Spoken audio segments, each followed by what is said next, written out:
दोस्तों, स्वागत है फिर से एक और नई वीडियो में। आज हम बात करने वाले हैं इस क्लास में बीए फिफ्थ सेमेस्टर के हिस्ट्री की सब्जेक्ट की, जिसका टॉपिक क्या है, socialism culture and modern history, जो 1200 से एडी से लेकर 1700 एडी तक है। ये क्लास आपके पेपर के लिए बहुत महत्वपूर्ण है। ये प्रश्न जितने भी मैं आपके लिए करा रहा हूँ बहुत महत्वपूर्ण प्रश्न हैं। एक एक क्वेश्चन आपकी परीक्षा में आया हुआ है और आप इस क्लास को कर कर जाएंगे तो आपकी परीक्षा में काफ़ी अच्छे नंबर आ सकते हैं। तो अगर आपको यह क्लास अगर अच्छी लगे तो अपने दोस्तों के साथ शेयर भी कर देना और कमेंट करके ज़रूर बताना, और चैनल पर नए हैं तो सब्सक्राइब भी कर देना। और ये जो क्वेश्चन है, जितने भी क्वेश्चन मैं लेकर आया हूँ, पहला तो मैंने अभी कुछ समय पहले एक वीडियो और डाली थी जिसमें पेपर 1 डाला था, वो मोस्ट इम्पोर्टेंट क्लास थी। और ये पेपर 2 है इसमें भी बहुत मोस्ट इम्पोर्टेंट क्लास हैं। एक क्वेश्चन या एक नंबर आपका मैं कटने नहीं दूंगा। एक एक क्वेश्चन आपके लिए छांट कर चुन चुन कर लेकर आया हूँ, ताकि आपके नंबर एक नंबर आपका कम ना हो हिस्ट्री में। बीए फिफ्थ सेमेस्टर के छात्र छात्राओं को बहुत स्वागत है सभी का इस वीडियो में। तो यह क्लास आपकी बहुत महत्वपूर्ण है। तो पहला प्रश्न क्या है? पहला प्रश्न है आपसे, पहला प्रश्न नंबर 1 में क्या पूछा जा सकता है? आपसे प्रश्न नंबर 1 में टिप्पणी पूछी जा सकती हैं। दूसरे में आपसे अपने मेडाइवल हिस्ट्री या मध्यकालीन के बारे में कुछ पूछा जा सकता है। तीसरे में आपसे कर व्यवस्था पूछी जा सकती है। मुगल काल का पतन पूछा जा सकता है। मुगल सल्तनत काल के सभी राजाओं को पूछा जा सकता है। और अन्य प्रकार के और भी बहुत क्वेश्चन हैं जो आपसे पूछे जा सकते हैं। तो ये दूसरा पेपर है, बहुत मोस्ट इम्पोर्टेंट क्लास है, ज़रूर कर कर जाएँ। तो पहला प्रश्न क्या है? पहला प्रश्न है, पहली टिप्पणी पूछी जा सकती है, चिश्ती संप्रदाय क्या है? चिश्ती संप्रदाय क्या है? चिश्ती संप्रदाय क्या है? तो चिश्ती संप्रदाय भारत में सबसे लोकप्रिय सूफी सिलसिला है। क्या? सबसे लोकप्रिय सूफी सिलसिला है जिसकी स्थापना ख्वाजा मोइनुद्दीन चिश्ती ने की थी। ख्वाजा मोइनुद्दीन चिश्ती ने की थी। यह संप्रदाय सादगी, प्रेम और मानवता की सेवा पर जोर देता है। क्या? यह सादगी और प्रेम और मानवता की सेवा पर जोर देता है।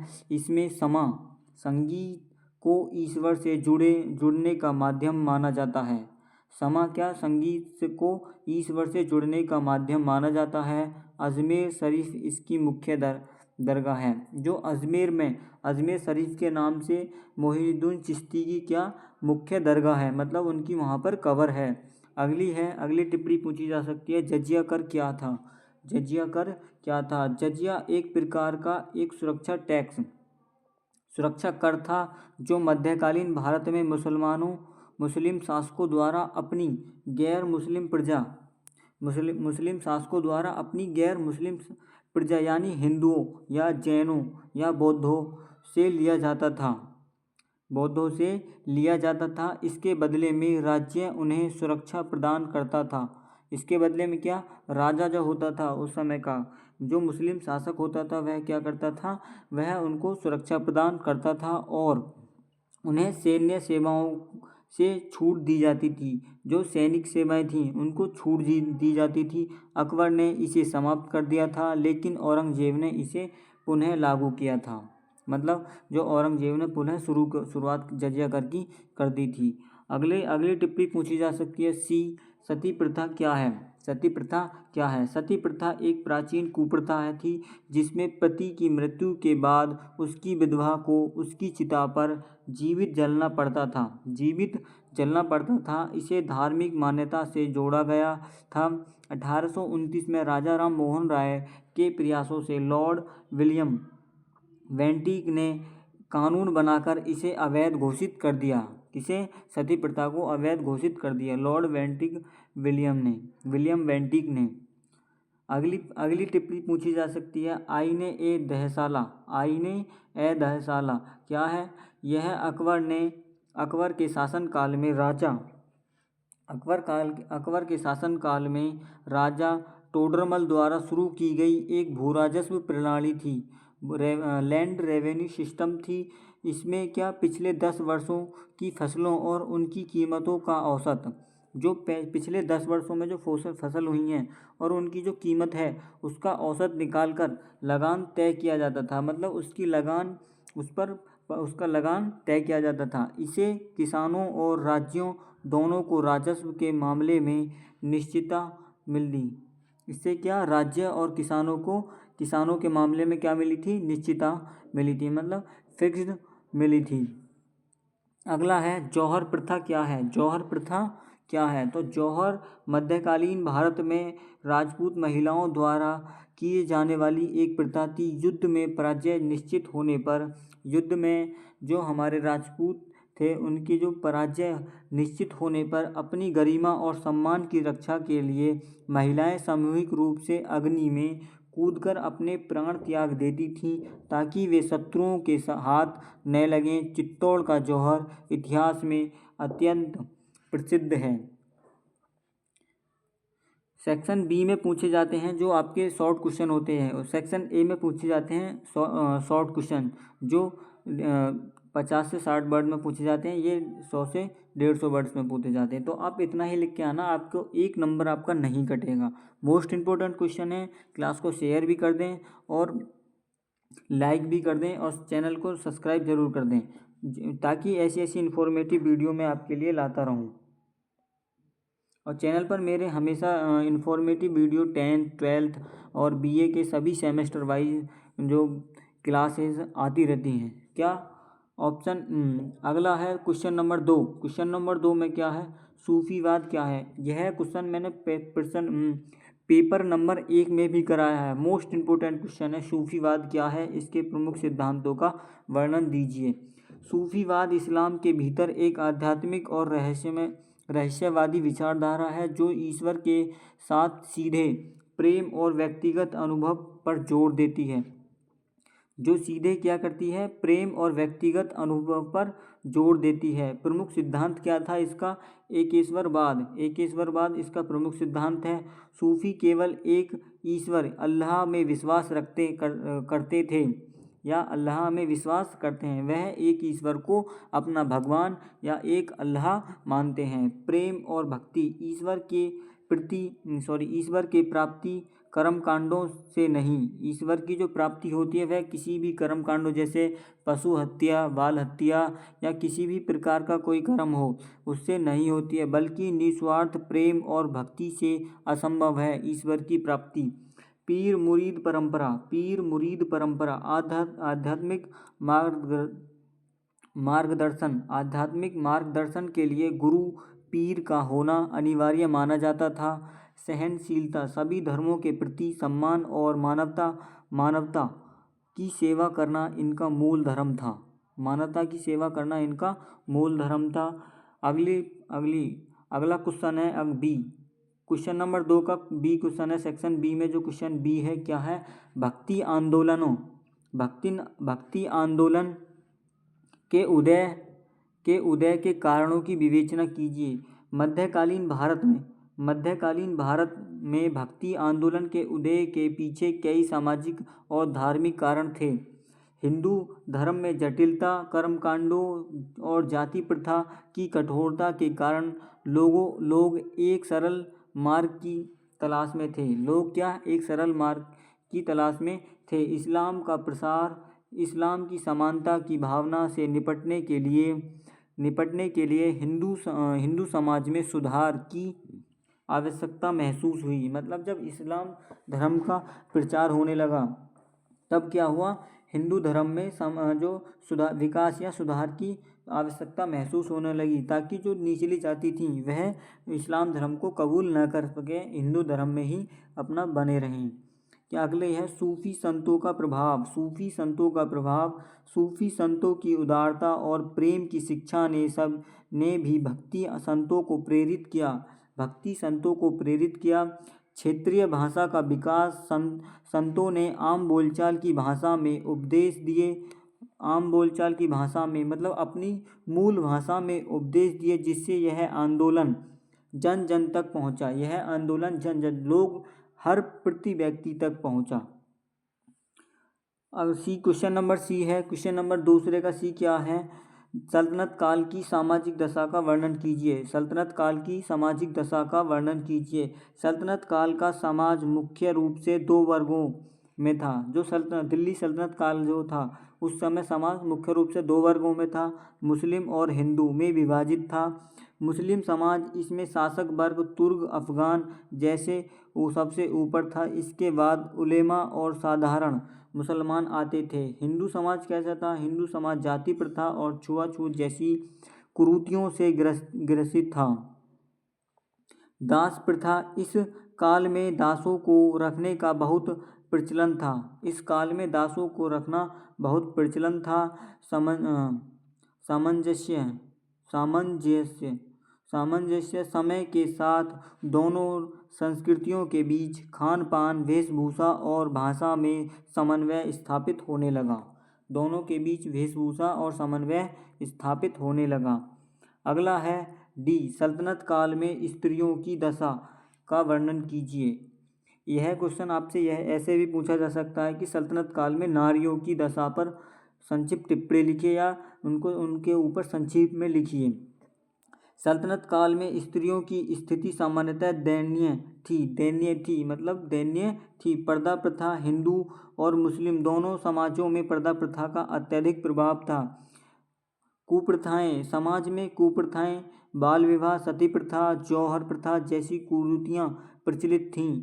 शिक्षा का अभाव, उच्च वर्ग की महिलाओं को छोड़कर आम स्त्रियों के लिए शिक्षा के अवसर बहुत कम थे। अपवाद क्या था? रजिया सुल्तान जैसी महिला शासक इस काल का एक महत्वपूर्ण अपवाद रही। रजिया सुल्तान पहली मुस्लिम शासिका रही थी।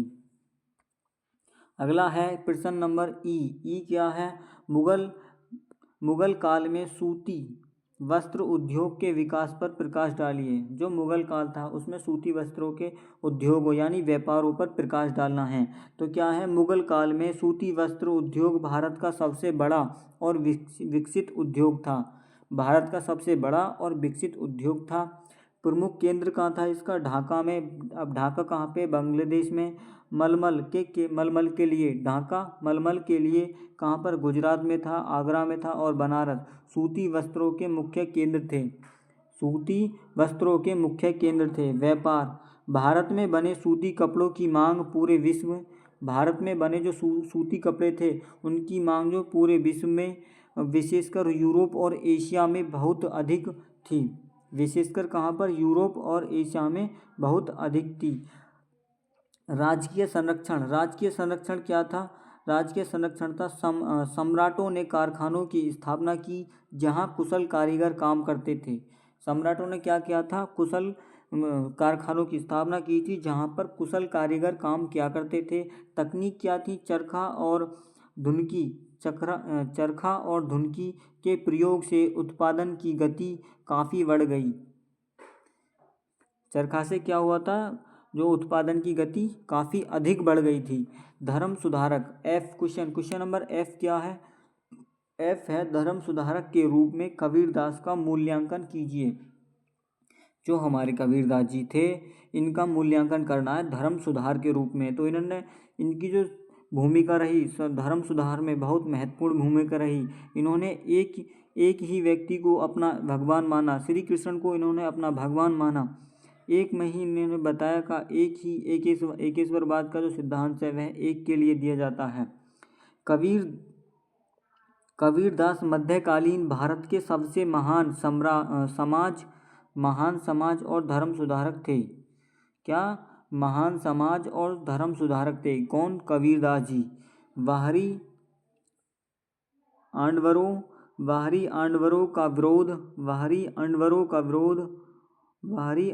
का विरोध उन्होंने मूर्ति पूजा, रोजा, नमाज और तीर्थ यात्रा जैसी बाहरी दिखावों की कड़ी आलोचना की। समानता का संदेश दिया।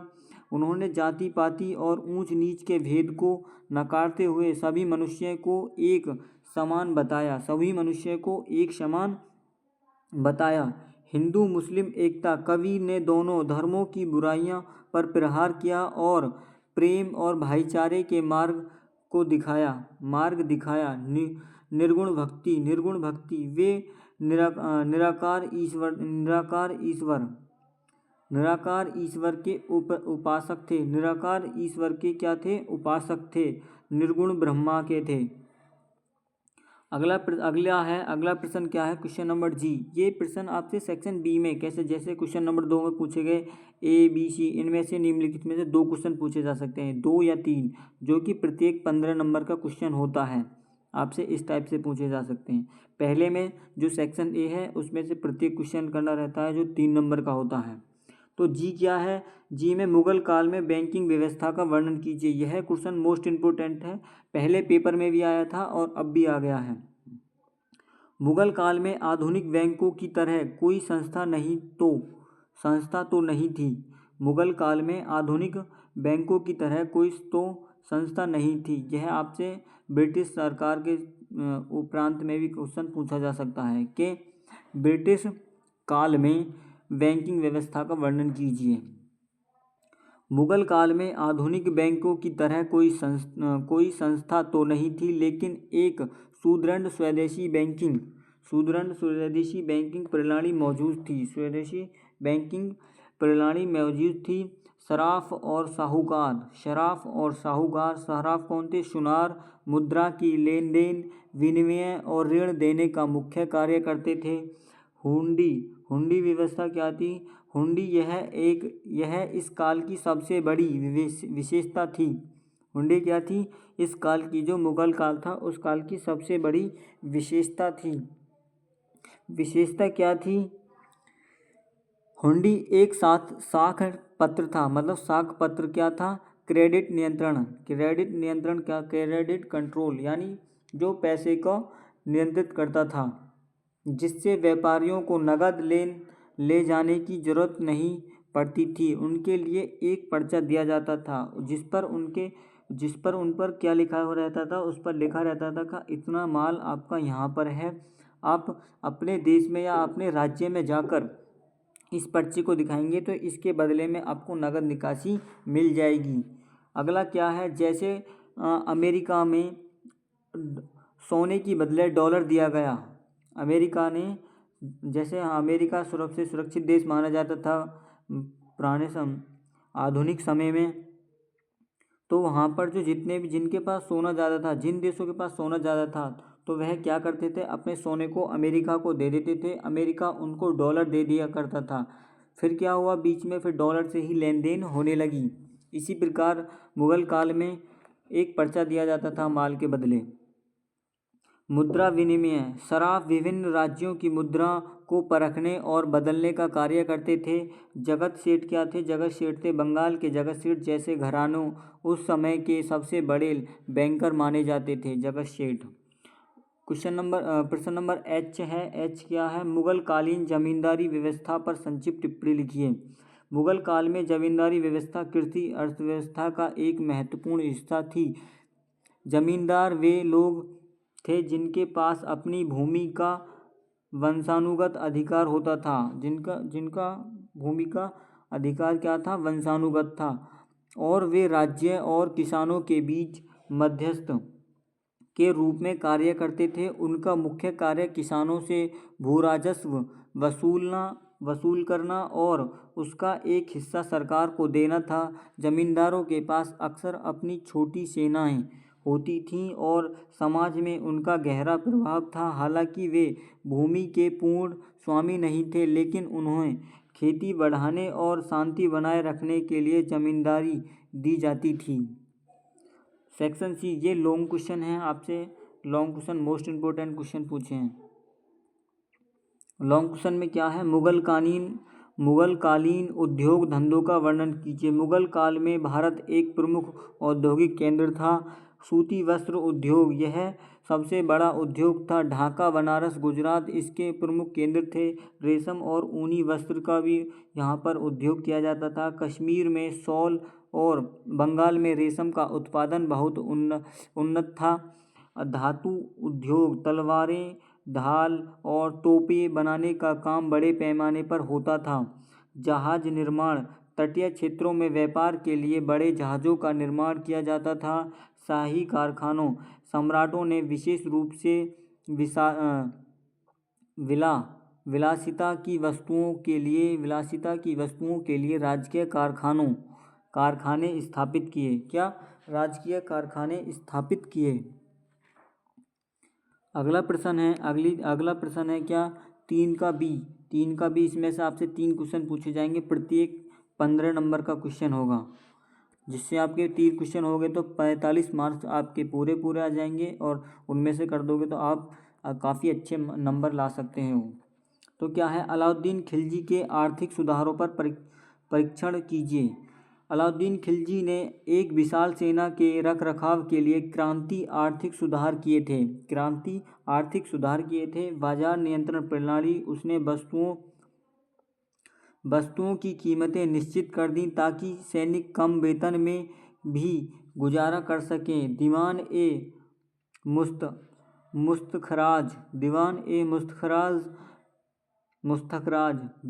मुस्तखराज भ्रष्टाचार रोकने और बकाया राजस्व वसूलने के लिए इस विभाग की स्थापना की गई।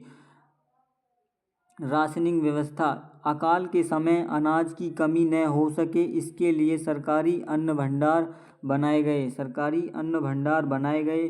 राजस्व सुधार, उसने भूमि की माप विस्वा के आधार पर लगान तय किया। विशेषाधिकार समाप्त कर दिए। इन्होंने क्या किया? विशेषाधिकार समाप्त कर दिए, तय किया। और बिचौलियों के जो बीच में जमींदार होते थे, किसान, भूमि के मालिक, और बीच में और राजा के बीच में जो वो होते थे सेठ लोग, उनका विशेष अधिकार इसने क्या किया? समाप्त कर दिया। प्रश्न नंबर 3 का सी, मुगल शासक अकबर की भू राजस्व व्यवस्था बताइए। भू राजस्व व्यवस्था क्या थी अकबर की? भू राजस्व व्यवस्था दहसाला प्रणाली उसकी सबसे बड़ी उपलब्धियों में से एक थी। टोडरमल का योगदान, राजा टोडरमल ने इस व्यवस्था को वैज्ञानिक रूप दिया।